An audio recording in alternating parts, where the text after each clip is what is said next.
First place, I'm not doctor. I have my virginity.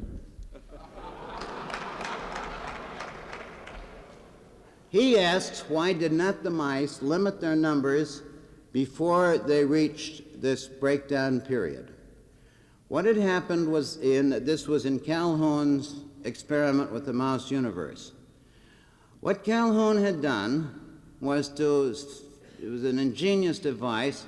It looks like a wheel on the base of the universe with iron rods coming out like this, pi, but very narrow, which gave a substance for territorial boundaries. Now what happened was that alphas took over these territories. Now an alpha in this spreading territory could have quite a few females. I forget really how many divisions there were, but I would estimate about 24. And he might easily have 6 to 12 females in there. So you had the possibility of quite a large reproductive colony within the orderly arrangement of the mouse way of doing things. Now, however, there got to be a larger and larger crowd of non-alphas who didn't have territories and began to get squeezed to the middle. They tell me there was a time when it was getting up towards a critical point where you had these still fairly orderly family arrangements out here, but in the center was a mass of mice, males,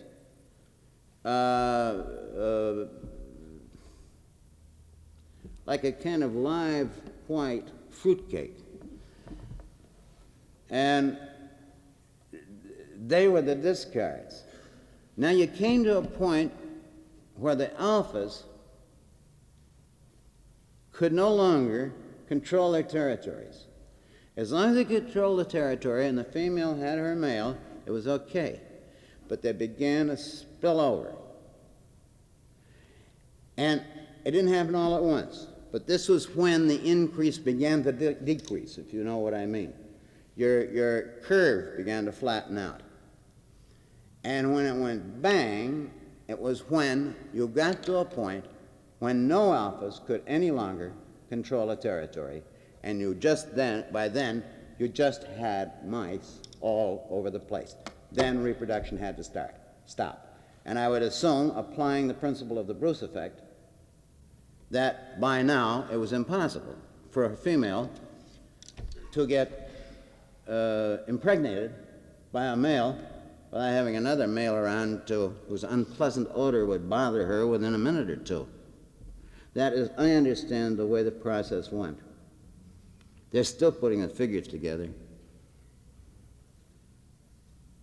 See anybody out there? Yes. I don't understand your point about minority reproductive increase and they limit He does not understand. You mean about minority ethnic groups. What I'm talking about is those ethnic groups in which the number of children, for one reason, religious, whatever, is far higher than the normal family number in our population. What I stated was that equality of opportunity is impossible so long as your children are overwhelmed by number. Now, I don't care whether it's a matter of how many children there are in the house when you go home to study, or the fact that parents can't keep track of them because there's too many, or whether it gets that in the whole numbers in the community and in the school, there's too many because you cannot really differentiate between them. As soon as you get too many, the individual is lost. Now, I mentioned in terms of the ethnic group because this is where one runs in to the higher numbers and families. And I recognize that the newspaper tomorrow will say, Ardrey advocates genocide. That's how I get into trouble. I'm not, of course. I'm advocating equal opportunity. I'm saying the first thing they have to do is limit their numbers.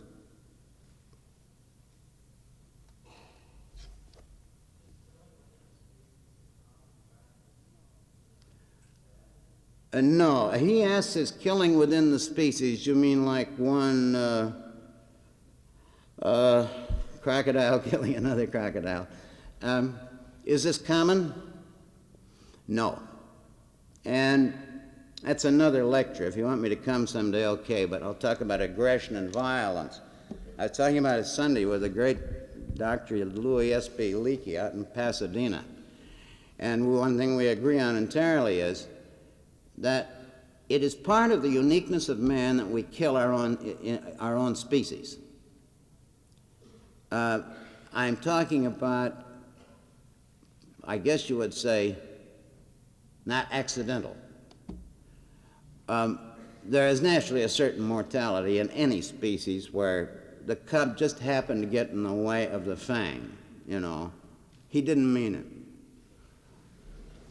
Or the lion just happened to give the lioness an awful bat on the head to behave herself, he killed her.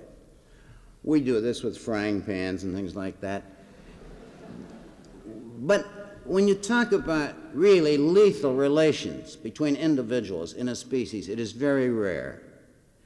And the reason is that it's really another subject, so I don't want to pursue it too far.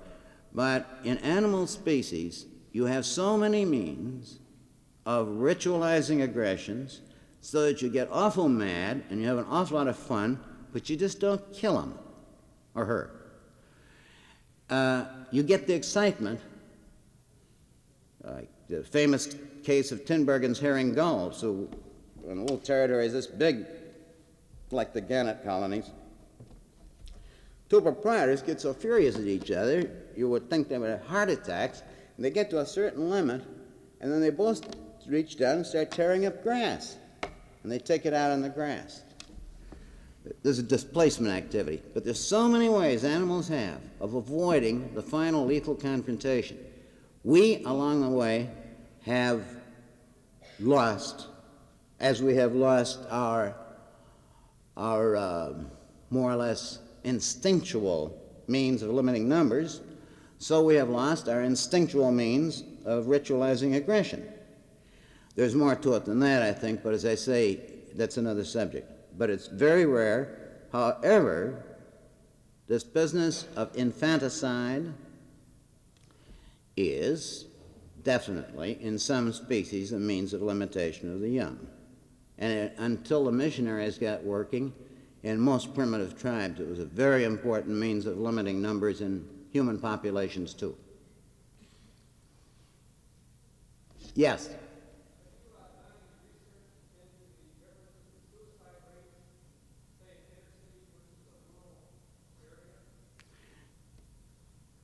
Have I or haven't I?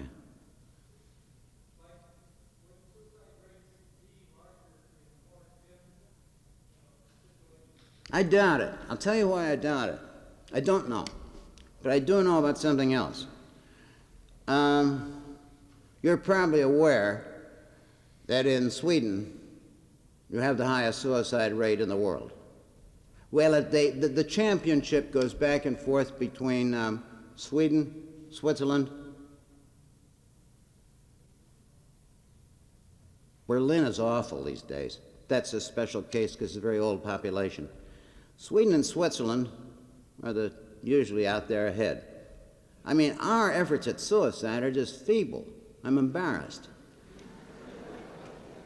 I think it's about a third of the Swedish. Now you compare that with Norway. Norway's about a third of the Swedish. Why? Well, the reason I brought this up with your question is that I doubt that the Swedish rate could possibly spring from an urban pressure. All right, so you've got Stockholm, but I mean, it doesn't sound to me like this could have contributed to it. Well, not Switzerland either. And yet these are the high ones. I don't know. Of course, nobody knows much about suicide. Nobody understands, for example, why when Swedes migrate, let's say to Britain, you'll find they are still committing suicide faster in a British county than anybody else. We just don't understand that sort of thing. But my feeling is that while you might get a certain concentration of potential suicides in a city, in other words, those who would be potential suicides move to the city where they do it. This could be a factor, it'd be very hard to measure. My hunch is that it isn't really quite based on that. And I doubt that suicide is a product of density. I think apathy is. I think a lot of things are. I think suicide's very handy for population control, but I don't think that you can define it. But the real answer is I don't know what I'm talking about. Yes?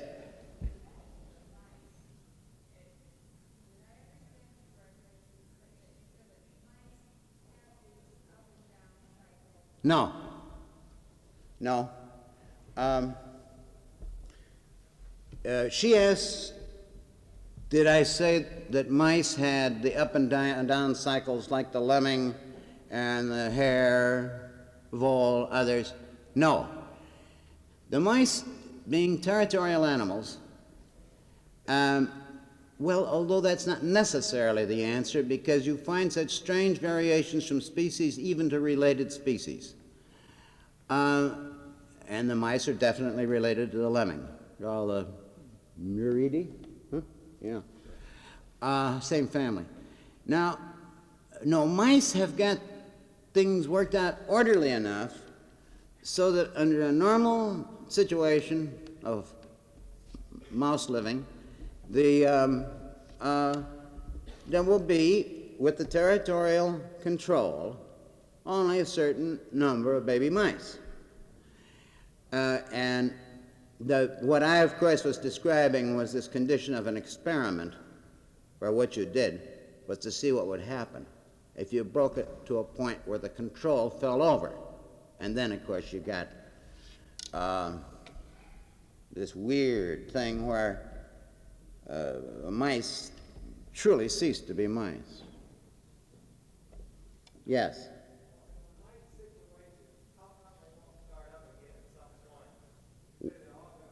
Yep. He wants to know why these mice, isn't it wonderful how the Calhoun's mice fascinate you? I feel just the way you do. I can't get them out of my head. I had to go through the Washington jail the next day and be an expert witness on the crowdingness of prisoners, and all I could see was mice. It was horrible. I got distracted. What did you ask me? Why don't the mice start up again? Oh, yeah, why don't they start up again? I get so charmed with my own ideas. Oh, number one, they know they won't, because they have taken some of these, they've taken samples after the breakdown at the 2,200 population. They've taken females separately into another cage, proper conditions, mated them with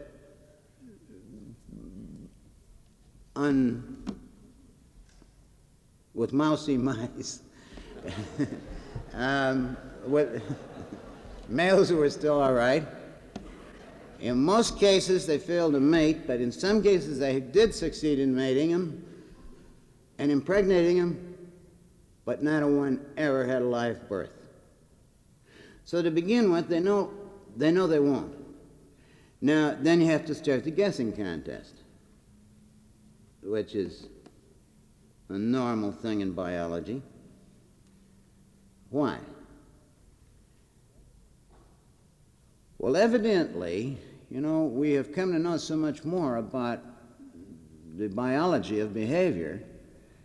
Evidently, all the behavior patterns that were necessary for successful reproduction were also tied into certain social patterns, like territory and like even other social species, other animals around, but not too many. And what happened when the social organization totally broke down was that all behavioral patterns broke down. That's the guess. We'll know more about this experiment a bit later, I think, because it isn't really finished yet. We've got to wait for 900 mice to die, which should be about next June. That's about the best guess, that these patterns are so integrated that when you destroy one, you've destroyed the organism, really. They do eat and drink, though, as I said.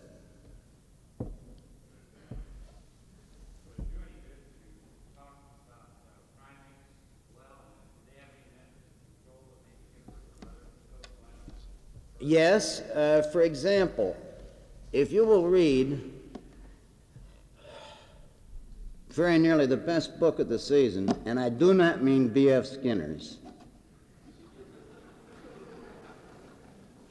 I mean Jane Goodall's In the Shadow of Man, about as wonderful a book as ever has been written about animals in the wild, her 10-year study of the chimpanzee, you will find that the female, that everything is arranged so, the young grow very slowly. The gestation period, as I recall, is about the same as ours, isn't it? More or less. But then, for 3 years afterwards, she lactates, and during this time, she does not come into estrus. So for 4 years, she's eliminated from breeding. This is a system. Now, it is terribly interesting if you look at the something like the Bushmen. They'll get something very close to that, because they too, well, out in the Kalahari Desert, maybe the delayed weaning is a good idea, but they have a taboo against intercourse during the period of lactation, which lasts for about 3 years. Cultural substitute for a biological foundation. And while I don't think as much as is known about this subject in the primates as could be, I think that you will find that the spacing of births in most primates helps this along. Now, on the other hand, you will take species like the Japanese monkey, which has a young one just about every year. But that's a little hard to judge because the troops observed in Japan have been under slightly artificial conditions of provisioning by the Japanese Monkey Center, and their troops have gotten unholy big. It's been overpopulation. In the wild, probably the inroads of disease and predators and so on would mean that this balanced off the fairly rapid birth rate. You always have to be able to add up all the figures in a totally natural condition before you know what goes on. I've been very interested in the Uganda cob, saw some film in Washington on it at the Smithsonian, which I wanted for this movie that we're speaking of. The cob achieves just about, it's like full employment of women. My goodness, about 90% of them are pregnant. And they get pregnant awful fast after they raise the young one, too, with their own highly licentious system. Now, it's a fine system, and you wonder, well, why all this? Why there's such a hurry? Why do they have such an efficient reproductive system? It's the most efficient in the world. Cobs and antelope. Well, there is an answer. She has to raise that young one.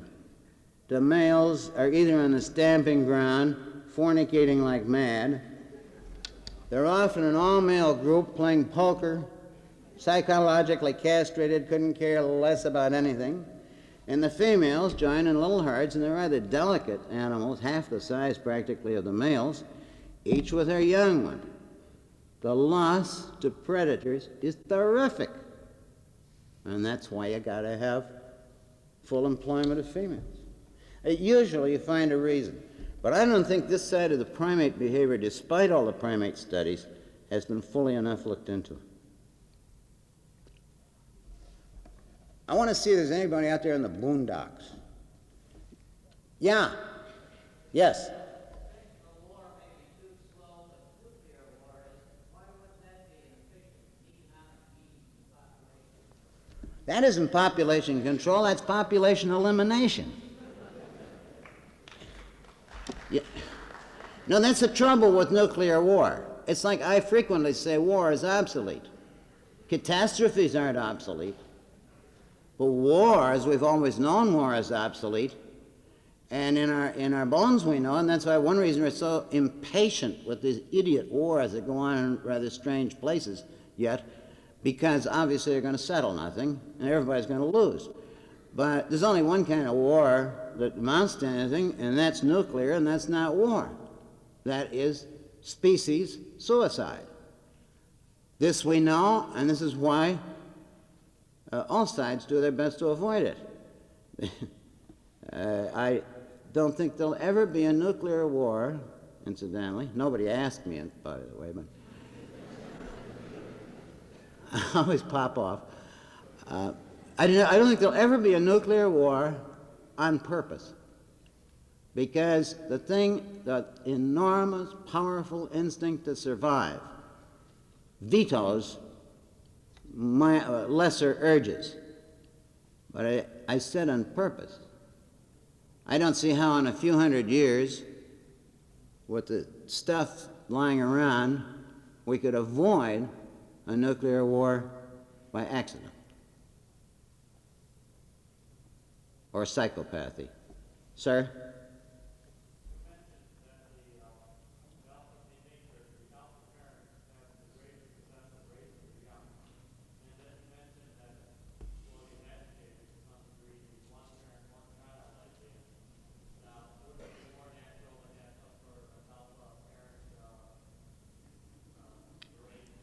Well, he wants to know, it's a good question. He wants to know, I've said that the alphas seem to do better at raising their young than the omegas, or the lower. And my advocacy of the one man, one child, wouldn't it be better if the alphas were allowed to have more children? This takes me back to B.F. Skinner and how we're all going to condition everybody to be just the way B.F. Skinner wants them to be. No, thank you. Who's going to decide? Who's going to decide what kind of people B.F. Skinner wants to produce from his conditioning machines? It isn't going to be B.F. Skinner, it's going to be Adolf Hitler, quite obviously. And the same goes for the alpha thing. That's where I have said many times, I would prefer to take my luck with the random breaks of the species. I'll let the feeble-minded have theirs. I don't care, but let it be random and let it be fair. I think that the human species has got a tremendous lot of genetic worth in it.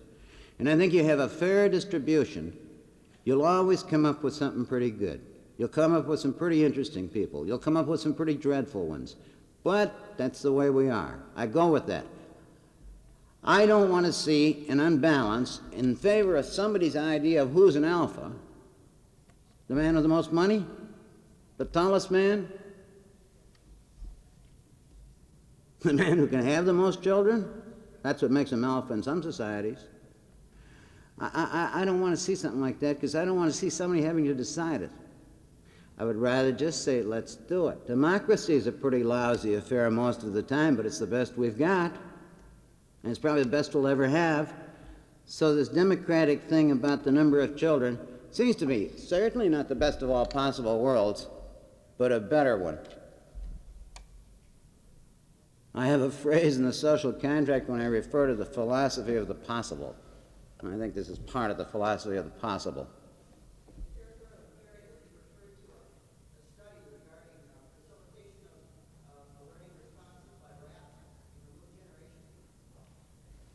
What'd I say?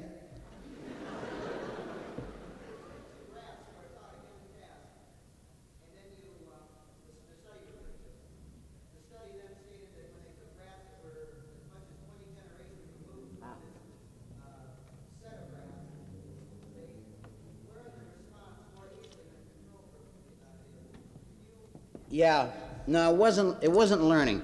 He's asking about a thing in the territorial imperative. I think you are, because I don't remember anything I've ever written like that. I've made some mistakes, but I don't think I ever made that one.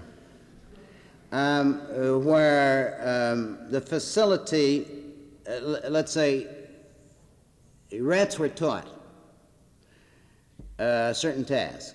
Then let's say 20 generations, they had a greater facility at learning the task. No, I don't think so. But I do remember a thing I cited in the territorial imperative about the deer mice, two races of deer mice, one raised in the woods, one in the field. And after 20 generations away from the native habitat, returned to breed in the habitat, the preference was for the habitat that they had had 20 generations before. I think that was the study that you're speaking of. I don't know of anyone that has found the facility of learning to be inherited on that level. However, there is fascinating work being done these days by a Stanford psychiatrist named David Hamburg, just this last few years. And Hamburg's thesis is this, but he's talking about long evolution. Natural selection favors ease of learning those things which are of survival value. In other words, in my point, for example, if we were hunters for 2 million years, natural selection would have favored all those things which made it easy to learn to be a hunter. And I think it's part of our problem, you see, these days. It's much easier to learn to be violent than to learn to be peaceable. And I think this is part of the reason. Hamburg's work, however, I recommend you. It's not in any book, but you can dig up papers. Marvelous thinking, and I think one of the really far out thought of our time. Shall I tell them to go home? They have a couple more questions if they want. Yes?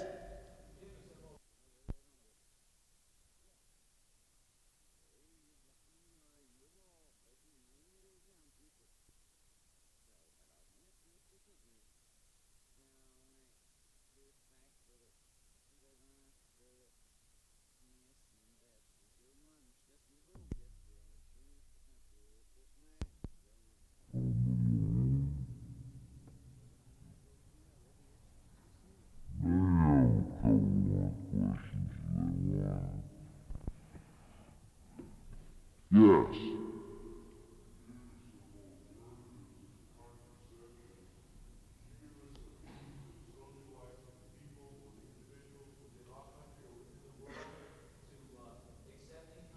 Well, somebody would ask me that question.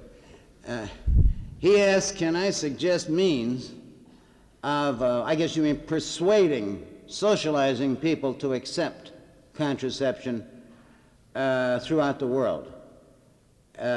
It's perfectly obvious that the persuasion is going ahead very rapidly in some countries, like Japan, which has already achieved the zero growth. U.S., which is approaching it. Britain, which is approaching it. The French were scared to death that they've got it. They're always scared of that. I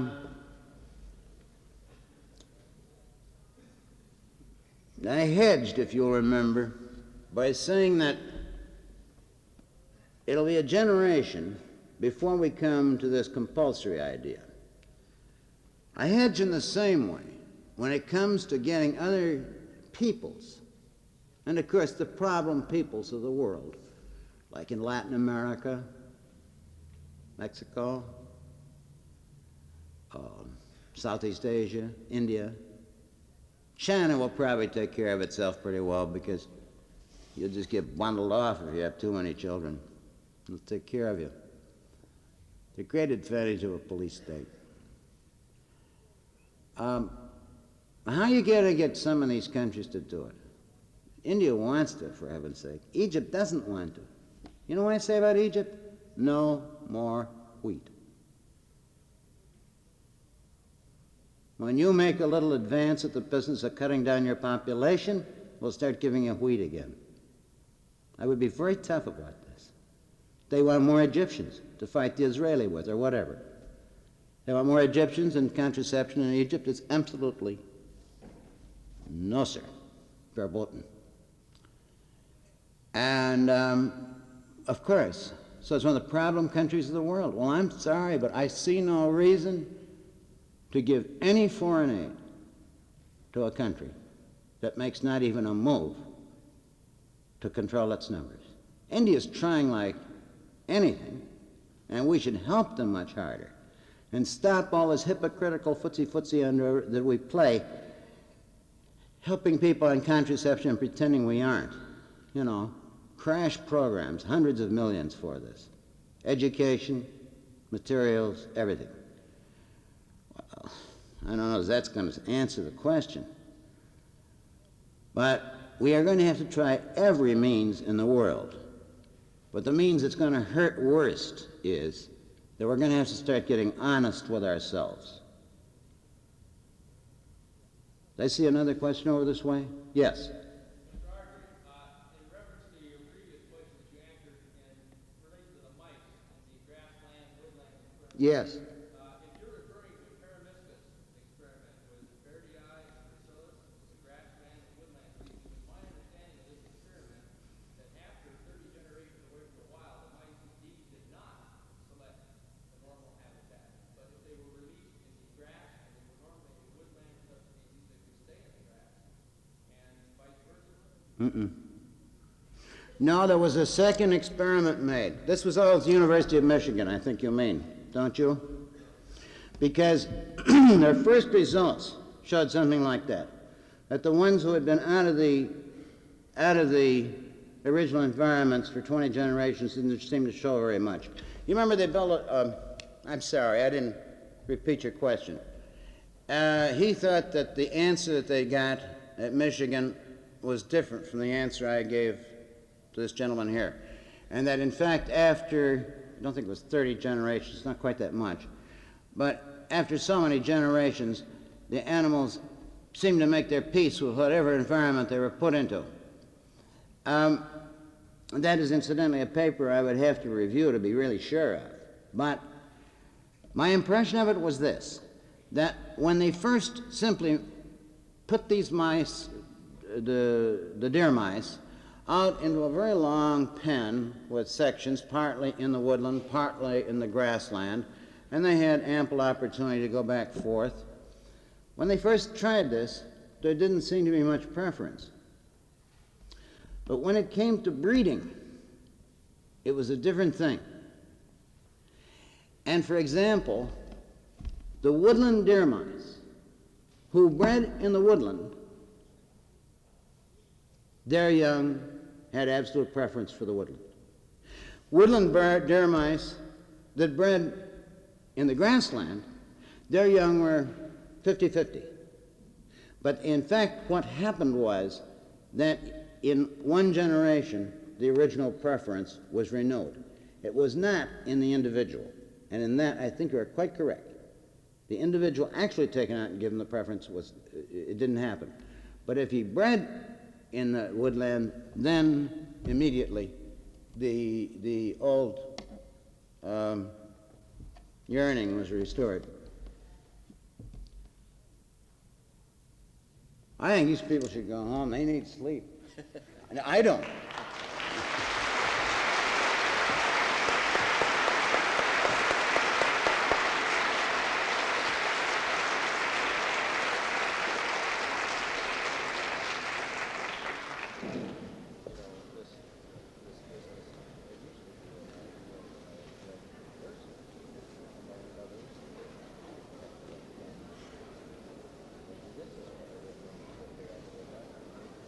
Maybe that's excellent.